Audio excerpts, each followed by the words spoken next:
You're tuning into The Deep Dive. Today we're looking at something pretty significant. China's unveiled a deep-sea cable cutter. Right. And this could have some serious ripples, for global security, digital infrastructure, the stuff we all just rely on every day. Exactly. So what is this thing? A deep-sea cable cutter. Well, at its core, it's a device made to cut underwater cables. The official line is that it's for seabed mining support and maybe civilian salvage operations. Okay, mining salvage.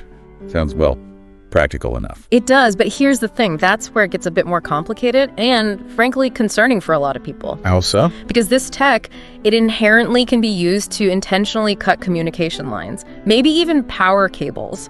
And think about this, over 95% of all international internet traffic, it goes through these undersea cables. 95%. That's just staggering. Really highlights how critical they are. Absolutely. So for this deep dive, we've been digging through, news reports, analyses from think tanks, looking back at historical context too, trying to piece it all together. Right, so our mission today is pretty clear.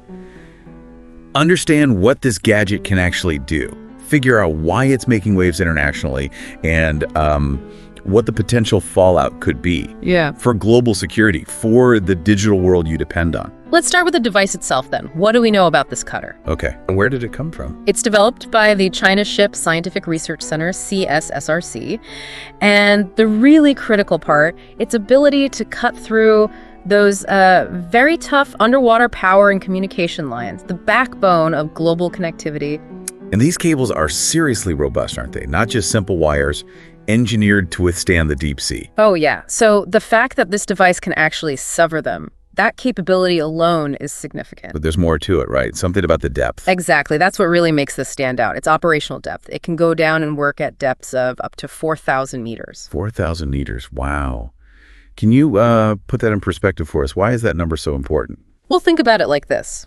Most of the current subsea communication cables, they're laid at depths of around, say, 2,000 meters, maybe a bit less sometimes. Okay. This new cutter can operate twice as deep. So it basically removes a kind of natural safety barrier that those deeper cables used to have. They were just too deep to easily mess with. So now, potentially, they're not out of reach anymore. Cables we thought were safe because they were so deep down might now be vulnerable. That's the concern, yes. Do we know who led the project, the engineering side? The lead engineer mentioned is Hu Hunlong, but it's crucial to keep coming back to that dual-use nature. Right. The stated purpose is mining and salvage, okay? But the potential for disrupting critical infrastructure, it's undeniable, and that's really driving the international worry here. Yeah, it's that classic problem, isn't it? A tool made for one thing that could easily be used for something else entirely, something disruptive. Precisely. Now, this whole idea, targeting undersea cables, it's not exactly brand new, is it? Yeah. There's history here. No, not at all. It's actually a pretty old tactic. Targeting these links has been, a strategic thought for over a century. Really? Like when? Go back to World War I. Right at the start, one of the first things Britain did was cut Germany's main undersea telegraph cables. To isolate them, cut off their communication. Exactly that. Isolate them from the rest of the world. And even before the war started, back in 1912, the British Post Office had plans ready to go, plans to sever German international cables if war broke out. Shows you how early they recognized the strategic value. And it didn't stop there, did it? World War II. Nope. Same playbook, essentially. 1939, start of the war, Britain again cut German cables. This timeline's connecting Emden to Lisbon and New York. Even with radio, the cables were still vital. A clear pattern. So fast forward to the Cold War. Similar anxieties then. Oh, definitely. Lots of suspicion about the Soviets potentially interfering with transatlantic cables. There was a pretty notable incident in 1959. What happened? The U.S. Navy actually boarded a Soviet vessel. There had been a series of unexplained cable breaks nearby, and they invoked the 1884 Convention for the Protection of Submarine Telegraph Cables. Wow. So even back then, there were rules and confrontations over this. It just underlines how strategically important these underwater links have always been, from telegraphs to the internet, constantly vital. Okay, so bringing it to today, what recent events kind of feed into the nervousness about China's new gadget? Well, in the last few years, we've seen things. Taiwan, for instance, has repeatedly accused Chinese ships, fishing boats, sand dredgers of cutting their undersea comms cables. Right, and given the tensions around Taiwan, that's obviously sensitive. Highly sensitive. Yeah. Then you had that incident in 2023 with the Baltic Connector pipeline. The gas pipeline to Finland. Yeah, critical energy supply was damaged. And a Chinese container ship, the New Polar Bear, was implicated. Its anchor suspected of dragging across it. And there was something more recent too, wasn't there? Also in the Baltic. That's right. November 2024, another Chinese vessel, a bulk carrier called Yipeng 3, came under suspicion after 2 fiber optic cables were severed, one linking Finland and Germany, the other Sweden and Lithuania. So you've got these recurring incidents, pipeline damage, cable cuts, often involving Chinese vessels, accidentally or maybe not. And then China announces this deep-sea cutter. Exactly. It paints a picture, a picture of increasing activity, increasing capability. It's hard not to connect the dots or at least see why others are. It suggests this underwater infrastructure is becoming maybe more of a focus strategically? Potentially even weaponized. And to really get why this is such a big deal, we need to understand just how dependent we are on these cables and the economic cost if they go down. Right. We touch on the 95% figure, but let's dig into that reliance. Why are they so crucial? Well, satellites get a lot of attention, but they handle only a tiny fraction of international data, maybe 3%, 5% tops. The rest, the overwhelming majority, it's all going through these undersea fiber optic cables. It's almost everything we do online then. Sending an email, making a bank transfer, watching a video. Pretty much all of it, your day-to-day internet use, yeah. But also, think about global finance. Trillions of dollars in transactions rely on these networks every single day. Trillions. Can you give us a specific example? What happens financially when these cables break?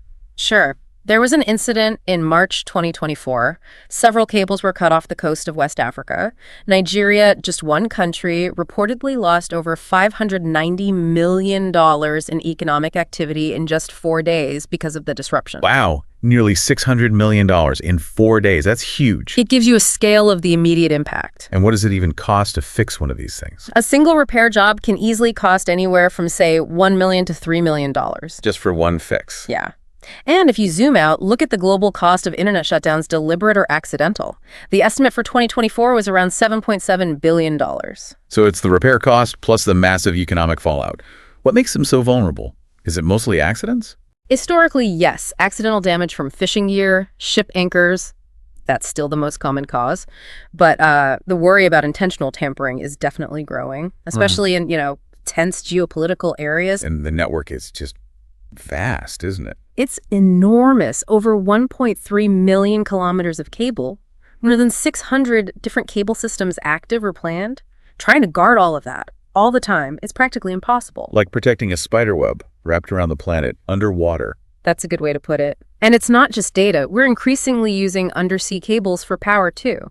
The market for submarine power cables is booming, projected to hit maybe $33 billion by 2032. More critical infrastructure going under the sea. Exactly. And remember that figure. Over $10 trillion in financial transactions depending on these data cables every day. 10 trillion a day. Puts the stakes in perspective. And even with all that, you're saying we see like 100, 200 cable faults a year anyway. Yeah, on average. It just shows how, despite being vital, this infrastructure can be quite fragile. Okay, so let's pause and just quickly understand the tech itself. How do these cables actually work? Sending data as light, you said. That's right. At the very core, it's fiber optics. Data gets converted into incredibly fast pulses of light. These pulses travel down these super thin strands of glass, literally thinner than a human hair. Tiny glass threads carrying almost all global communication. Amazing. It really is. You have lasers at one end creating the light pulses and receivers at the other end detecting them. But over those huge ocean distances, the signal fades. So how do they boost it? They use amplifiers called repeaters. These are spaced out along the cable, maybe every 70 kilometers or so. They basically receive the light signal, boost it, and send it on its way. Like little underwater signal boosters. Yeah. And the cable itself, it can't just be fragile glass, right? Not in the ocean. Oh, no. It's heavily protected. The glass fibers are in the center. Then you have layers of plastic, sometimes copper for powering the repeaters, and then often steel wire armoring, especially in shallower waters where the risk from anchors and fishing is highest. So tougher near the coasts. Yeah, typically. In the really deep ocean, where it's less likely to be disturbed accidentally, the cables can be thinner, maybe just thumb thick, and lighter. Makes sense. Yeah. And the speed is incredible, right? Terabits. Terabits per second, yes. Massive capacity. And crucially, much lower latency, meaning less delay compared to satellites. Light travels much faster through glass fiber over that distance than radio waves going up to space and back down. Right. The delay matters for things like financial trading, online gaming, anything needing instant response. Exactly. Is this tech still evolving? Are there new developments? Oh, constantly. People are working on things like underwater robots for autonomous repairs, find the break, fix it automatically, better sonar systems to detect damage more precisely. Smarter maintenance. Yeah. And companies like Meta, with their Waterworth project, are pushing for even longer cables with higher capacity. There's even talk about integrating sensors into the cables themselves. Sensors for what? Could be for scientific stuff like monitoring ocean temperature, seismic activity, basically turning the cable network into a giant ocean observation system. Fascinating. So they're not just data pipes, they can become scientific tools too. Okay, let's circle back to China's Cutter and how experts are reading this. What are some of the takes? Well, there's a quote from Stefan Napo that feels relevant. It takes 20 years to build a reputation and a few minutes of cyber incident to ruin it. Kind of captures the potential for sudden, severe damage in our connected world. Yeah, underlines the fragility, doesn't it? What about analysts looking specifically at China's motives? Wendy Cheng at Merrick's, she sees this unveiling as partly a show of strength, especially now with global tensions being what they are. A signal? Kind of a dual signal, she suggests. Look, we can build this vital infrastructure, but we also have the capability to disrupt it if we needed to. A demonstration of power. A bit of muscle flexing, perhaps. That's one interpretation. Then you have someone like Bruce Schneier, the security expert, who offers a broader caution. He says, if you think technology can solve your security problems, then you don't understand the problems and you don't understand the technology. Meaning the tool itself is only part of the equation. The real issue involves the intentions, the politics, the strategy behind potentially using it. Technology alone isn't the whole story. Right. The why is just as important as the how. And there was another view from the Lowy Institute. Yes, Cynthia Mayboub. She suggests maybe the act of unveiling it is the main point right now. How so? Like strategic communication. Maybe it's a bit of theater designed to make other countries uneasy, project power, without necessarily having an immediate plan to go around cutting cables everywhere. The signal might be the primary weapon for now. Interesting. So it could just be about creating uncertainty and making rivals think twice. It really shows how complex this is, with so many possible interpretations. Which leads us straight into that core debate. Is this thing primarily a threat, or are its civilian uses legitimate enough to balance out the security worries? Well, the arguments for seeing it as a threat are pretty strong. First, as we said, it basically removes that depth protection for many cables. That's huge. Opens up new targets. Exactly. It raises the scary possibility of, say, isolating Taiwan by cutting its connections in a crisis. Some analysts definitely see it as China signaling they might consider infrastructure sabotage as a coercive tool. And maybe less obvious uses. Espionage. Gray zone stuff. Those worries are there too, yeah. Could it be used for tapping cables at depth? Or used in those ambiguous situations below the level of outright war but still causing disruption? These are serious concerns. Okay, those are compelling points for the threat side. What about the other side? The counter-arguments or mitigating factors? Well, there's China's official explanation, emergency use for mining and salvage. We have to report that. Some technical experts also question how effective this specific tool would really be against those relatively thin, deep-sea fiber optic cables. Maybe it's better suited for thicker power cables found in offshore wind farms, for example. So maybe its primary target isn't necessarily communication lines. It's possible. And then there's the big one, economic self-harm. China's own economy is massively dependent on global connectivity. Widespread cable cutting would hurt them badly too. It's a double-edged sword. Right, their reliance is a kind of built-in deterrent, perhaps. And we talked about satellites. Are they really a viable backup if the cables go down?